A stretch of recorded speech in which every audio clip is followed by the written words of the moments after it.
Les marchés dysfonctionnent. Ce dysfonctionnement des marchés implique que l'on étudie un peu plus sérieusement les comportements des agents. Ces comportements dysfonctionnent le plus fréquemment sur les marchés financiers.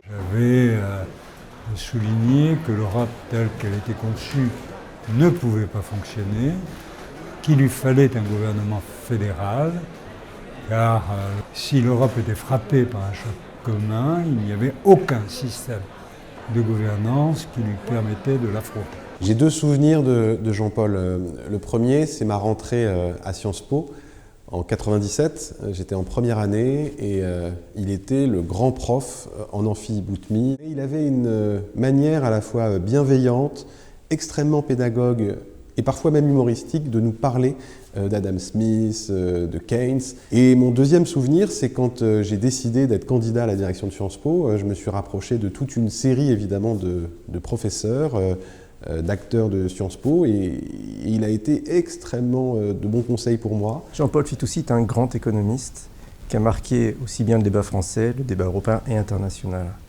Il avait ce mélange de vision de l'économie dans les sciences sociales, une approche humaniste, on va dire, de l'économie qui permet de penser la dimension sociologique, la dimension humaine de l'économie. Et c'était aussi un constructeur. Quand il a pris la présidence de l'OFCE, il lui a donné à la fois une rigueur technique, dans les prévisions, dans le chiffre social, à la fois une intervention dans le débat public extrêmement présente, avec beaucoup de pédagogie, et en même temps une vision intellectuelle sur le rôle de l'économie dans l'Europe, l'évolution de l'Europe, l'évolution des institutions, et l'évolution tout simplement du débat politique pour la construction européenne. Jean-Paul Fitoussi, c'était un président de l'OFCE qui était visionnaire, parce qu'il savait développer des projets, y compris sur des champs qui n'étaient pas ses champs de recherche. Typiquement, quand on est venu le voir, Françoise Milewski et moi, pour lui proposer ce grand programme transversal d'études sur le genre à Sciences Po, il a tout de suite compris que c'était à la fois extrêmement stratégique pour Sciences Po et que c'était important que l'OFCE soit partie prenante du développement de ce programme.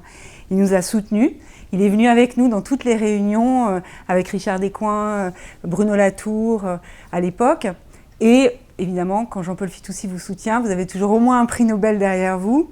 On a eu la chance de rencontrer Amartya Sen, qui a fait tout de suite partie du comité scientifique de Présage.